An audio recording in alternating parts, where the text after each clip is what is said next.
சொந்தங்களுக்கு வணக்கம்.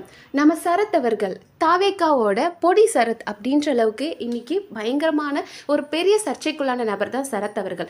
ஒரு வீடியோ முடியறதுக்குள்ள அடுத்த வீடியோ அண்ணனோடது வந்து ஸோ கில்லி சரத்தை சல்லி சல்லியாக நொறுக்கிட்டு இருக்காங்க. அடுத்த வீடியோவில் அது என்ன சம்பவம் அப்படின்றதையும், உங்கள் மேலே நம்பிக்கை இல்லைங்க, தாவேகாவுக்கு விசிகா மேலே நம்பிக்கை இல்லை, அதனால தான் ஷாப்பிங் பண்ணிட்டு இருக்காங்க, வேறு கட்சியிலேருந்து எம்எல்ஏக்கள் ஷாப்பிங் பண்ணுறாங்க அப்படின்னு கேட்டதுக்கு விசிகா தலைவர் அவர் கொடுத்த முட்டு என்ன அப்படின்றதையும், யாருனாடி வெளியே போ, யார் நீ தினகரன் தானே, மஞ்ச பத்திரிக்கை தானே, வெளியே போடா அப்படின்னு நம்மளோட வைகோ அவர்கள் ரொம்ப கோபமாக கடுமையாக பேசியிருக்காரு. அது என்ன சம்பவம் அப்படின்ற எல்லாத்தையும் தான் இன்னைக்கு வீடியோவில் பார்க்க போகிறோம். ஓகே, அண்ணன் சரத் அவர்கள் எல்லா சுற்றிலையும் அவர் தான் முன்னிலையில் இருக்காரு.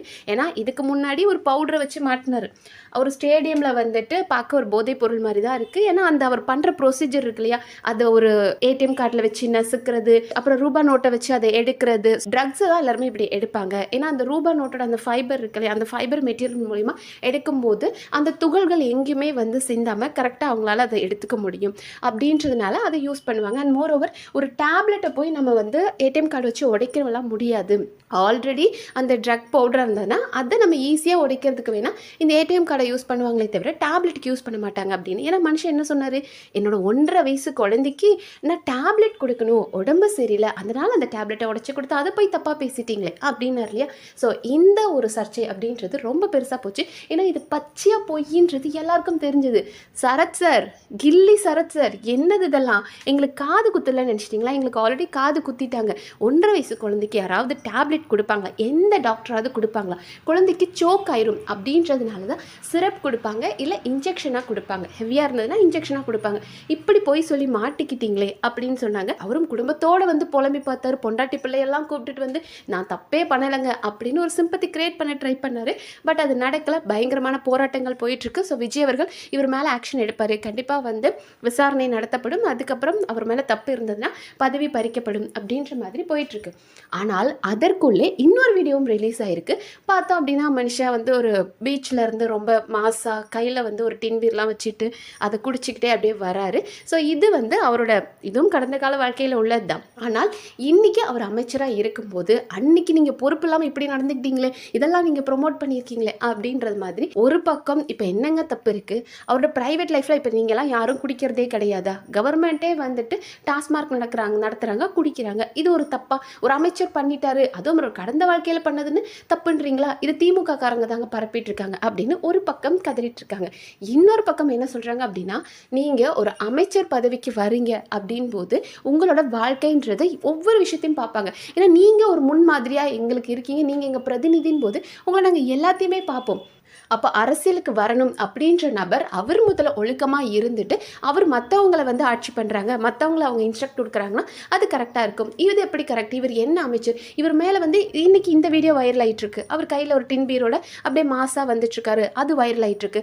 அப்புறம் அதுக்கு முன்னாடி ஒரு ட்ரக் வீடியோ. ஸோ இப்படி அவர் மேலே இப்படி ஒரு குற்ற பின்னணி இருக்கிற ஒருத்தரை போய் நீங்கள் எப்படி அமைச்சராக கொடுத்தீங்க? ஸோ அப்படிப்பட்ட ஒரு அமைச்சர் தமிழ்நாட்டுக்கு தேவையா அப்படின்ற மாதிரி அவர் மேலே பயங்கரமான குற்றச்சாட்டுகள் போயிட்டுருக்கு. இன்னொரு பக்கம் அண்ணா அடி வாங்காத இடமே இல்லை அப்படின்ற மாதிரி எல்லாரும் இப்போ அமைச்சர் சரத் மேலே குறியாக இருக்காங்க. ஸோ பொது வாழ்க்கைக்கு வரணும் அப்படின்னு ஆசைப்படுறவங்க கொஞ்சம் சுய ஒழுக்கத்தோடு இருந்து மற்றவங்களை அவங்க கைட் பண்ணுற அளவுக்கு இருந்தால் அது அவங்களுக்கும் நல்லது, மற்றவங்களுக்கும் நல்லது. ஸோ முதலமைச்சர் இதற்கு என்ன முடிவெடுப்பார் அப்படின்றத நம்ம வெயிட் பண்ணி பார்க்கலாம். அண்ட் அடுத்த நியூஸ் பார்த்தோம் அப்படின்னா, நம்மளோட மதிமுகவோட வைகோ அவர்கள் செம்ம கடுப்பாயிட்டாரு. இன்றைக்கி ஒரு மீட்டிங் போயிருந்தார். அங்கே போய் நிறைய விஷயங்கள் பேசும்போது திமுக அப்படின்றது ஒரு கரப்ஷன் கலெக்ஷன் எல்லாத்தையும் பண்ணி எல்லா அட்டூழியும் பண்ணிட்டு இருந்தாங்க அப்படின்ற மாதிரி போட்டு கொடுத்துட்டார். அதாவது சைக்கோவாக கூட இருக்கலாம், ஆனால் வைகோவாக இருக்கக்கூடாது அப்படின்ற ஒரு பரமொழி கொஞ்சம் காலங்களாகவே பேசப்படுது. ஏன்னா மனுஷன் இருந்த கட்சியில் இருந்து கொண்டே அடுத்த செகண்ட் அடுத்த கட்சிக்கு தவிர ஒரு வல்லமை படைத்தவர். அவர் இந்த கட்சியில் இருப்பார், இந்த கட்சியை முடிச்சு விட்டுட்டு அடுத்த கட்சிக்கு போயிடுவார் அப்படின்ற அவருக்கு ஒரு பேரும் இருக்குது. அப்படி இருக்கும்போது திமுக இவ்வளோ காலங்கள் திமுக கரெக்டு, திமுக கூட்டணி கூட இருக்கும்போது அவங்கெல்லாம் சரியாக தெரிஞ்ச இவருக்கு இப்போதான் தெரியுதா திமுக கலெக்ஷன் கரப்ஷன் இதெல்லாம் இருக்கிறது தெரியுதா? நீங்கள் கட்சி தாவனதுக்கப்புறம் இதெல்லாம் ஏன் சொல்கிறீங்க அப்படின்ற மாதிரி ஒரு ரிப்போர்ட்டர் கேட்டார். அப்போ நம்ம வைகோ அவர்களுக்கு கொஞ்சம் கோபம் வந்துருச்சு. தோழரே, நீங்கள் எவ்வளோ நேரம் வேணாலும் கேள்வி கேளுங்க, ஆனால் நான் கேட்கறதுக்கு நீங்கள் பதில் சொல்லுங்கள். நீங்கள் எந்த ரிப்போர்ட்டர்? நீங்கள் எந்த சேனல்லேருந்து வந்திருக்கீங்க? யார் நீங்கள்? யார் நீ நீ யாரு? நீ எதுலேருந்து வந்திருக்க? நீ தினகரனா? நீ மஞ்ச பத்திரிக்கை, அது காலியானது, அது மஞ்ச பத்திரிக்கை, அதுலேருந்து வந்து நீ பேசிட்டு இருக்கியா? யாரையா நீ? நீ முதல்ல வெளியே போ, அவனை வெளியே அனுப்பி விடுங்க அப்படின்னு அப்படியே கொதித்து எழுந்துட்டாரு. கூட இந்த கூட்டம்லாம் சேர்ந்து அடிக்கிற அளவுக்கு போய் அப்புறம் அவரை விரட்டி விட்டு மனுஷன் பயங்கரமாக டென்ஷன் ஆயிட்டார். ஆனால் கேள்வி கேட்க தானே செய்வாங்க. நீங்கள் அதே கட்சியில் கூட்டணியில் இருந்தீங்க. கூட்டணியில் இருக்கும்போது அவங்க செஞ்ச தப்பு உங்களுக்கு தெரியலையா? அவங்கள விட்டு வந்ததுக்கு அப்புறம் தான் அவங்களோட தவறு தெரியும். அதாவது இது வந்து போட்டு கொடுக்கறது. நீங்கள் இன்னைக்கு ஆளும் கட்சி கூட இருந்தால் உங்களுக்கு லாபம்ன்றதுக்காக நீங்கள் தாவேகா பக்கம் தாவிட்டீங்க. ஆனால் அதை நியாயப்படுத்துறதுக்கு இன்னைக்கு டிஎம்கே தப்பு அப்படின்னு சொல்கிறீங்களா? உங்களை காப்பாற்றிக்கிறதுக்கு அவங்கள போட்டு கொடுக்குறீங்களா அப்படின்னு மக்கள் கேட்க தானே சார் செய்வாங்க. அப்போது அதுக்கு வைகோ அவர்களோட பதில் என்ன அப்படின்னா, கூட்டணி தர்மத்தை எப்படிங்க மீற முடியும்? நான் கூட்டணியில் இருக்கிறேன். கூட்டணியில் இருந்துக்கிட்டே அங்கே ஒரு குழப்பத்தை நான் ஏற்படுத்த முடியுமா? அவங்க தப்பு பண்ணுறாங்க தான். நான் அங்கே இருக்கும்போதே அங்கே கரப்ஷன் இதெல்லாம் நடக்குதுன்னு தெரியும் தான். ஆனால் உள்ளே இருக்கும்போது நான் அதை எப்படி சொல்ல முடியும்? சொன்னால் என் கூட்டணி தர்மம் பாதிக்கும் இல்லையா அப்படின்றாரு. அப்போ நாளைக்கு நீங்கள் தாவேகா கூட சேர்ந்தாலும் தாவேகா செய்கிற தப்பை உங்களால் அப்போ தட்டி கேட்க முடியாது. அதுதானே சார் நீங்கள் சொல்ல வரீங்க. கூட்டணிக்குள்ளே இருந்துக்கிட்டு அவர்கள் செய்கிற தவிர நம்மளால் சுட்டி காட்ட முடியாது அப்படின்றீங்க. அப்போ நாளைக்கு நீங்கள் தாவேகா கூட கூட்டணி வச்சிங்கன்னா தாவேகா செய்கிற தவிர நீங்கள் தட்டி கேட்க மாட்டேன்னு இப்போவே வந்து அப்ரூவராக மாறிட்டீங்களே. என்னங்க சார், இதனால தான் சைக்கோவாக கூட இருக்கலாம், வைகோவாக இருக்கக்கூடாது அப்படின்னு உங்களை பேசிகிட்டு இருக்காங்க. நீங்கள் எப்பேற்பட்ட கட்சி, ஆனால் இப்படி இன்னைக்கு நீங்கள் இப்படி ஒரு கரைஞ்ச கட்சியாக நிற்கிறத பார்க்கும்போது கவலையாக இருக்குது.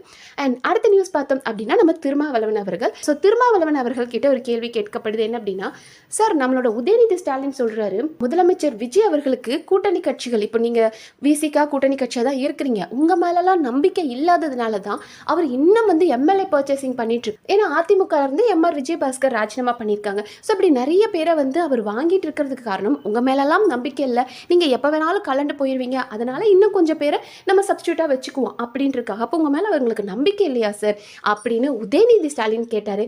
அதற்கு உங்க பதில் என்ன ஐயா அப்படின்னு கேட்கும்போது, இதெல்லாம் நீங்கள் எங்ககிட்ட கேட்கக்கூடாதுங்க.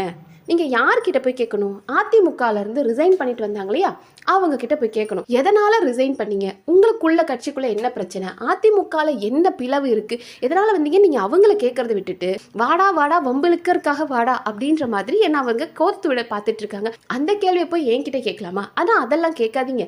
நீங்கள் கேட்கறதா இருந்தால் அதிமுகவில் போய் ஏன் வெளியே வந்தாங்கன்னு அவங்கள கேளுங்க அப்படின்னு. ஆனால் உதயநிதி ஸ்டாலினும் நங்குற மாதிரி நச்சுன்னு போட்டிருக்காரு. அந்த தீய சக்தி, தூரசக்தி, பாரசக்தி அப்படின்னு வந்து தாவேகா தலைவர் யாரெல்லாம் விமர்சிச்சாங்களோ அந்த கட்சியில் இருக்கிற நபர்களை இங்கே கூட்டிட்டு வந்து ஒயிட் வாஷ் பண்ணிட்டா மட்டும் அவங்க சரியாயிருவாங்களா?